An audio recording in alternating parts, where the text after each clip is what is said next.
Indirect method को हमने संक्षिप्त रूप में पढ़ा है। उसके बाद हम उसका डिटेल में थोड़ा अध्ययन करेंगे और ये भी जानेंगे इसमें को कौन कौन सी विधियां हैं जो इनडायरेक्ट मेथड के अंतर्गत आती हैं। जैसे कि स्क्वायर मेथड हो गया, क्रॉस सेक्शन मेथड हो गया, फिर रेडियल लाइन मेथड हो गया, जिसको टैकोमेट्री मेथड भी कहते हैं। तो इसको थोड़ा सा डिटेल में जानने की कोशिश करेंगे कि क्या क्या प्रोसेस होता है, कैसे करते हैं इन तीनों मेथडों को। ये इम्पोर्टेंट है थोड़ा एग्ज़ाम पॉइंट ऑफ व्यू से, क्योंकि ये काफ़ी बार एग्ज़ाम में पूछा गया है ये, तो इसको हम देखेंगे। तो हमारा टॉपिक हो गया मेथड ऑफ कंटूरिंग।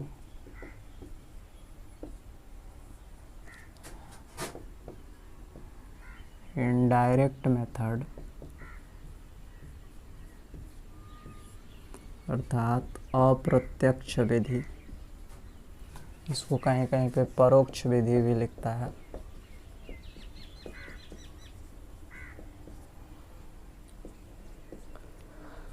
तो इस विधि में क्या होता है कि जो क्षेत्र है हमारा वो कैसा है, सबसे पहले अगर काफ़ी बड़ा है तो उसको नेटवर्क के रूप में बांट लेंगे हम। नेटवर्क के रूप में बांट के छोटे छोटे स्क्वायर में या रेक्टेंगल के शेप में बांट लेते हैं और उसके प्रत्येक कोने पर हम खूंटियाँ गाड़ करके उसका आरएल नोट डाउन कर देते हैं। वहाँ पे जो भी आरएल हमने ज्ञात करके नोट डाउन किया है, प्रत्येक खूंटियों पे वर्ग के आयत के जो कोने हैं उनके ऊपर जो हमने नोट डाउन किया हुआ है पॉइंट, उन पॉइंट की सहायता से उन पॉइंट को हम क्या करेंगे कि प्लॉट कर लेंगे ड्राइंग शीट पर। और फिर जब प्लॉट करेंगे तो इंटरपोलेशन मेथड का यूज करते हुए वहाँ पे वो जो पॉइंट हमने प्लॉट किया हुआ है उन पॉइंटों में से समान उच्चता वाले पॉइंट हम निकालेंगे। समान उच्चता वाले पॉइंट निकालने के बाद फिर हम कंटूर लाइन ड्रा कर देंगे।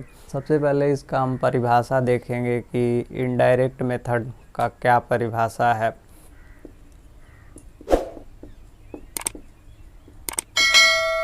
इस विधि में क्षेत्र को अनेक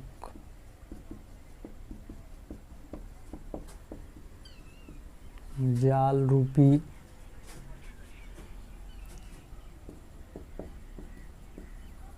रेखाओं द्वारा, ये जो जाल रूपी रेखा है ये नेटवर्क है,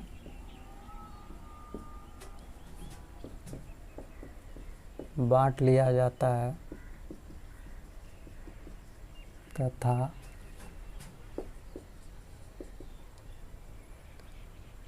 उनके प्रत्येक उचित अंतराल पर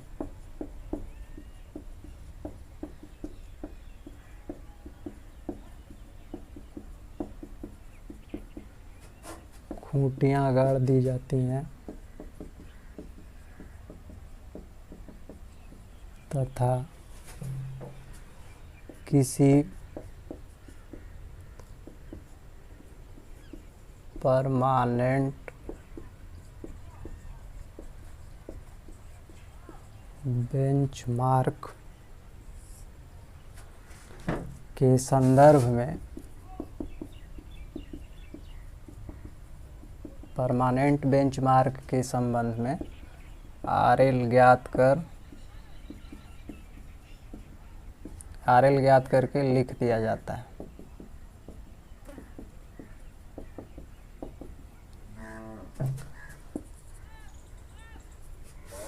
जो दूसरा पॉइंट हम इसके अंतर्गत लिखेंगे वो है कि आरएल जब हम नोट डाउन कर लेंगे प्रत्येक खूंटियों पे, उसके बाद हम क्या करेंगे कि उन आरएलों को सर्वेक्षण कार्य के द्वारा नक्शे पर प्लॉट करेंगे। सर्वेक्षण कार्य द्वारा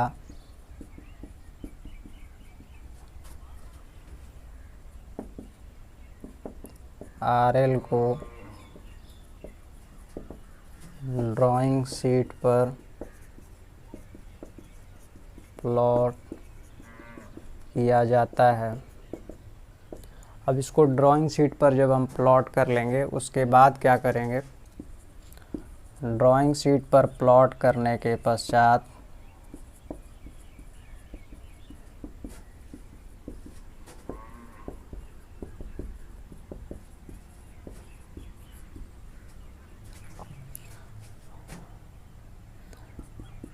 इंटरपोलेशन द्वारा समान उच्चता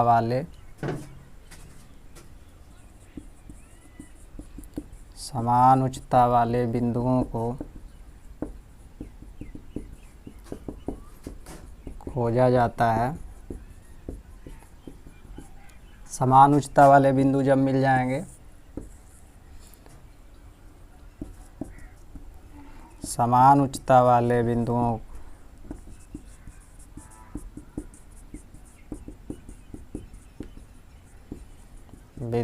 को मुक्त हाथ तथा फ्री हैंड द्वारा मिलाते हुए समोच्च रेखाएं खींचते हैं। मिलाते हुए क्या करेंगे, समोच्च रेखाएं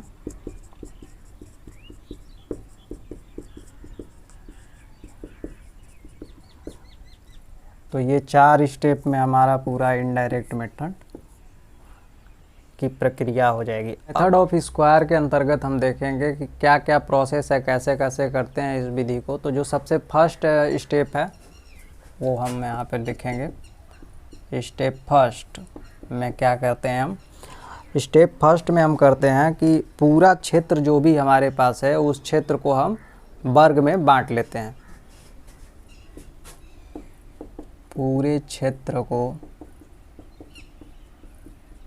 वर्गों में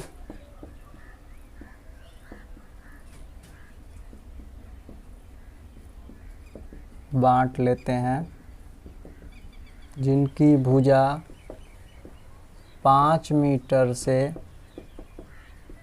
20 मीटर तक रखते हैं।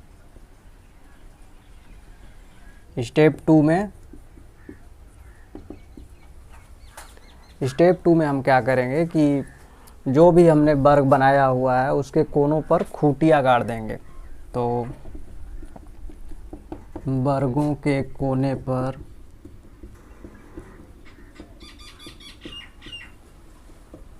खूंटियाँ गाड़ देते हैं तथा किसी परमानेंट बेंचमार्क के संदर्भ में क्या करेंगे, उसका आरएल ज्ञात कर लेंगे। संदर्भ में उस खूंटी का आरएल ज्ञात कर लेंगे।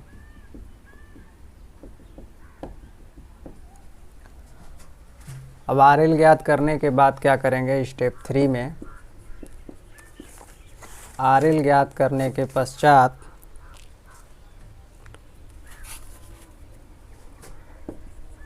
ज्ञात किए गए आरएल को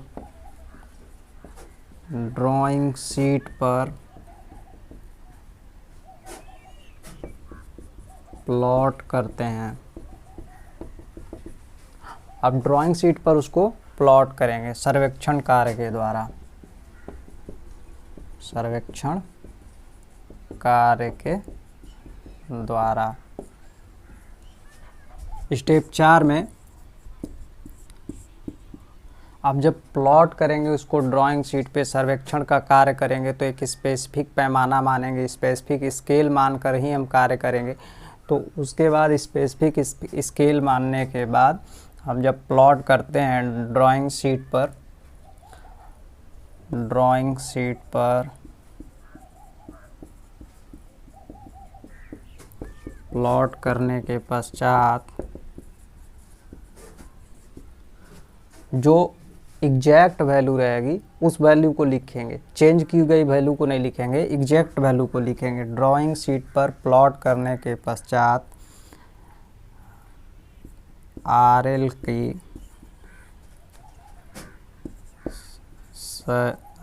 की वैल्यू को, आरएल का मान प्रत्येक बिंदु पर लिख देते हैं। पांचवा स्टेप है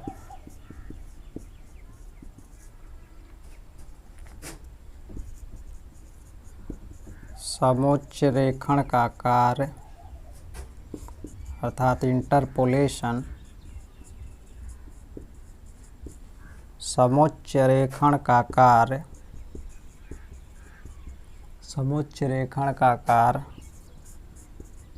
ऑफिस में बैठकर करते हैं। अब इसके अंतर्गत जो हम एक छोटा सा फिगर भी अगर ड्रा करना चाहें तो फिगर ड्रा करेंगे। एक स्क्वायर बना लेंगे, क्षेत्र को विभिन्न आयत वर्गों में बांट लेंगे और ये प्रत्येक पॉइंट हो गया ए बी सी डी,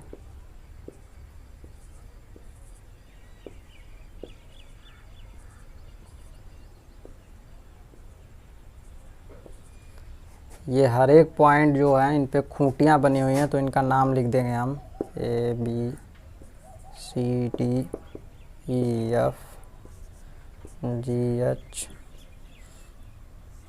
जे के एल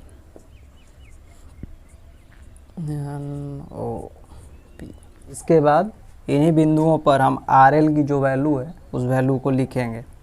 जो हमने यहाँ पे खूंटियाँ गाड़ी थी और परमानेंट बेंचमार्क के संदर्भ में जो हमने आर एल यहाँ पे ज्ञात किया था वही आर एल यहाँ पे लिखेंगे। ड्राइंग शीट पर प्लॉट करने के बाद का इमेज है तो यहाँ पे वही वैल्यू हम एग्जैक्ट लिखेंगे।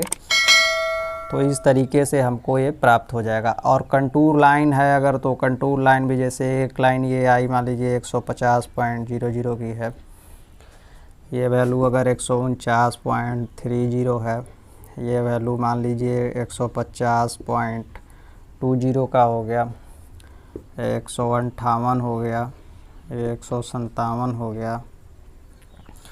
और इसी तरीके से हम देखेंगे कौन कौन सी कंटूर लाइन अगर इधर उधर जा रही है कोई तो वो हम कंटूर लाइन ड्रा कर देंगे और यहाँ पे हर एक की वैल्यू लिखते चले जाएंगे जो जो भी हमको आरएल प्राप्त हुआ रहेगा। और ये कंटूर लाइन जो है इसका भी वैल्यू यहाँ पे लिखेंगे, जैसे 151 हो गया, 150.20 हो गया, 153.30 हो गया, ऐसे करके ये वैल्यू है। तो ये फिगर हम एक बना सकते हैं अगर एग्ज़ाम में पूछता है तो।